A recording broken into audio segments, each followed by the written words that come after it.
Hello everyone, this is Inish. तो कैसे हैं आप सब? उम्मीद करता हूँ बहुत अच्छे होंगे और बहुत अच्छे तरीके से अपनी स्टडी भी कर रहे होंगे। बेसिकली देखा जाए तो आज का ये टॉपिक है यहाँ पे, तो आज का ये वीडियो है स्पेशली उन कैंडिडेट्स के लिए है जो कि विथ हेल्ड लिस्ट में है, जिनका एसएससी जीडी का रिजल्ट लगा है, लेकिन जो है उनका जो नाम है विथ हेल्ड लिस्ट में है। ठीक है, बहुत सारे स्टूडेंट का इस टॉपिक से रिलेटेड बहुत सारा लॉट ऑफ कंफ्यूजन था। ठीक है, कोशिश करूंगा दोस्तों इस वीडियो में पूरी तरीके से क्लियर कर दूं सारा कंफ्यूजन। ठीक है, विथ हेल्ड क्यों क्या होता है।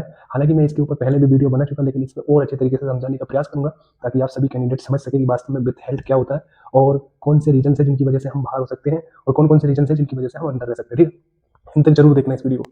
तो देखो दोस्तों, एसएससी दो तरीके से दो फॉर्मेट में अपना रिजल्ट जारी करती है, ये हम सभी जानते हैं।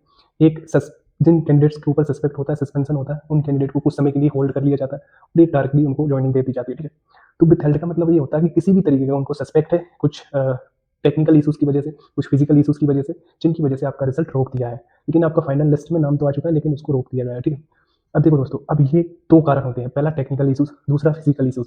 फिजिकल इशूज से मतलब ये या तो आपका सिग्नेचर में कोई प्रॉब्लम है या आपके जो होता है फिंगर मिसमैच है किसी भी तरीके से। ठीक है, और दूसरा टेक्निकल इशूज का मतलब ये या तो टेक्निकल कोई खराबी रही होगी आपके एग्जाम देते वक्त। ठीक है, आपका कंप्यूटर सही तरीके से नहीं चला, या तो जो कंप्यूटर में जो इमेज जनरेट होती है, जो आपका लाइव फोटो लिया जाता है वो सही तरीके से नहीं आया। ठीक है, या कहीं तो किसी भी तरीके से सिस्टम में कोई खराबी होती है। ठीक है, जिसकी वजह से आपको जो है विथ हेल्ड लिस्ट में डाला जाता है। अब देखो, स्टेप बाय स्टेप समझ लेते हैं क्या होता है और कौन कौन से कैंडिडेट इसमें पास होंगे, कौन कौन से कैंडिडेट इसमें फेल होंगे। ठीक है, पहले उन सभी रीजंस को समझते हैं जिनकी वजह से आप विथ हेल्ड लिस्ट में आए हो। पहला रीजन, फिंगर मिसमैच, सबसे बड़ा रीजन।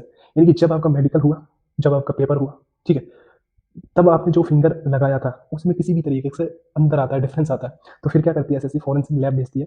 ठीक है, उस डिफरेंट को डिफरेंशिएट करने के लिए अगर वास्तव में जेन्युइन कैंडिडेट होता है तो उसका सिलेक्शन हो जाता है। ठीक है, भले फिंगर मिसमैच रहा हो, अगर किसी भी तरीके से कोई जैसे कहीं तो करप्शन करने की कोशिश करता है, या किसी दूसरे को एग्जाम में बैठाता है, किसी दूसरे से मेडिकल करवाता है, किसी दूसरे से फिजिकल करवाता है, उसको बाहर कर दिया जाएगा। ठीक है, पहला कारण। दूसरा कारण है दोस्तों, आपकी जो सिग्नेचर है उसमें किसी भी तरीके से उनको डिफरेंट लगे, अलग लगे, जैसे कि कंप्लीटली अलग लगे।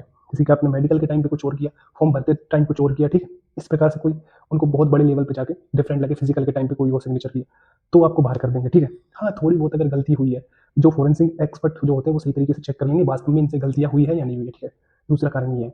तीसरा कारण सबसे बड़ा जो है डोमिसाइल वाला, वही वाला जो सबसे महत्वपूर्ण है, जैसे कि किसी और स्टेट से पढ़ाई करी, किसी और स्टेट का डोमिसाइल है। ठीक है, हाँ, अगर डोमिसाइल उसी स्टेट का है और आप वास्तव में जेन्युइन कैंडिडेट हो, भले पढ़ाई आपने किसी भी स्टेट से करी हो तो आपका सिलेक्शन हो जाएगा।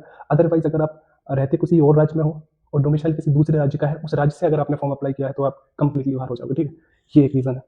और फिर इसी तरीके से आगे अगली कड़ी में देखा जाए तो कॉमन रीजंस यही है जो सबसे बड़े हैं। ठीक है, इनके अलावा कोई रीजंस नहीं है। बाकी ये हो सकता है कोई भी टेक्निकल इशूज हो आपके पेपर देते वक्त, या उनको डाउट हो किसी भी तरीके का कंप्यूटर हैंग करने का। ठीक है, या कहीं तो जो सिस्टम में कोई खराबी हो उसकी वजह से भी आपका जो रिजल्ट है उसको रोक लिया जाएगा। ठीक है, ये है। अब दोस्तों मैं कंप्लीट तरीके से बता चुका हूँ कौन कौन से रीजन है और आपको कब कब बाहर कर दिया जा सकता है। बेसिकली देखा जाए तो दो तीन चीजें हैं जिनमें अगर आपकी ज्यादा प्रॉब्लम है तो बाहर कर दिया जाएगा। ठीक है, पहला, अगर आप किसी भी स्टेज पे एक जेन्युइन कैंडिडेट हो, यानी कि पेपर देते वक्त से लेके, फॉर्म भरते वक्त से लेके फाइनल जो लिस्ट में नाम आता है उस वक्त तक केवल आप एक ही कैंडिडेट हो और सारा कुछ आपका सही है, तो आपको ज्वाइनिंग मिलेगी। ठीक है, किसी भी कीमत पर कोई नहीं रोक सकता, केवल जो है केवल कैंडिडेट आप ही होना चाहिए, चाहे तो वो फिंगरप्रिंट वाला मामला हो। ठीक है, चाहे वो सिग्नेचर वाला मामला हो, कैंडिडेट केवल आप ही होना चाहिए। ठीक है, हाँ, अगर कैंडिडेट भले आप हो, यानी कि एक ही कैंडिडेट हो, लेकिन उसने ये किया किसी और राज्य का डोमिसाइल अप्लाई करके फॉर्म भरा है, तो आप बाहर हो जाओगे, बल्कि बाहर ही नहीं, आप पे बैन भी लग सकता है, बहुत चार्जेस भी लग सकते हैं। और एक और सबसे बड़ा कारण ये है आपकी निरस्तता का, कि जब आप एग्जाम दे रहे थे तब अगर आपने किसी भी तरीके की फिजिकली एक्टिविटीज करी है ड्यूरिंग द एग्जामिनेशन टाइम, तो आपको कंप्लीट तरीके से बाहर कर दिया जाएगा। इसमें कोई भी ना तो आप रीजन दे सकते ना कुछ कर सकते। ठीक है, तो ये सारी चीज़ें मैं बता चुका हूँ। अब आपको क्या करना चाहिए, आपको एक आरटीआई अप्लाई करनी चाहिए। ठीक है, या आरटीआई दर्ज करनी चाहिए, ताकि आपको ये थोड़ा थोड़ा सा आइडिया हो सके कि वास्तव में आपको रोका क्यों गया, आपकी फाइनल ज्वाइनिंग रोकी क्यों गई।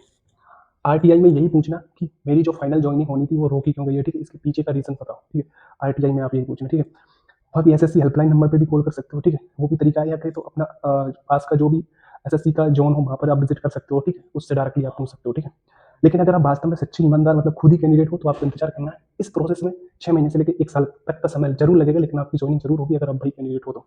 इसके बावजूद अगर किसी भी तरीके की छोटी मोटी गलतियां हैं, फिर भी एसएससी डील देती है, एक समय से ज़्यादा का वक्त लेती है, तभी कोर्ट केस करना, उससे पहले कोर्ट केस मत करना, क्योंकि ये तो एक नॉर्मली टाइम होता है 6 महीने से लेकर 1 साल तक का। ठीक है, ये हर भर्ती में, हर प्रक्रिया में ये प्रोसेस होता है। ठीक है, अगर आप जेन्युइन कैंडिडेट हो फिर भी आपको बाहर कर दिया जाए, फिर जरूर आप कोर्ट केस कर सकते हो, लेकिन उसके भी कुछ बेसिस होते हैं, उसी के आधार पर कर सकते हो। ठीक है, तो दोस्तों उम्मीद करता हूँ आपको बहुत अच्छे तरीके से ये सारा कुछ समझ आया होगा। ठीक है, उम्मीद करता हूँ आप सभी इसी तरीके से अपनी हर कैंडिडेट आरटीआई लगा के जानने का प्रयास करेगा कि वास्तव में मेरे साथ क्या हुआ है। ठीक है, जय हिंद जय भारत, मिलते हैं नेक्स्ट वीडियो में, तब तक के लिए पढ़ते रहिए, खुश रहिए, मस्त रहिए।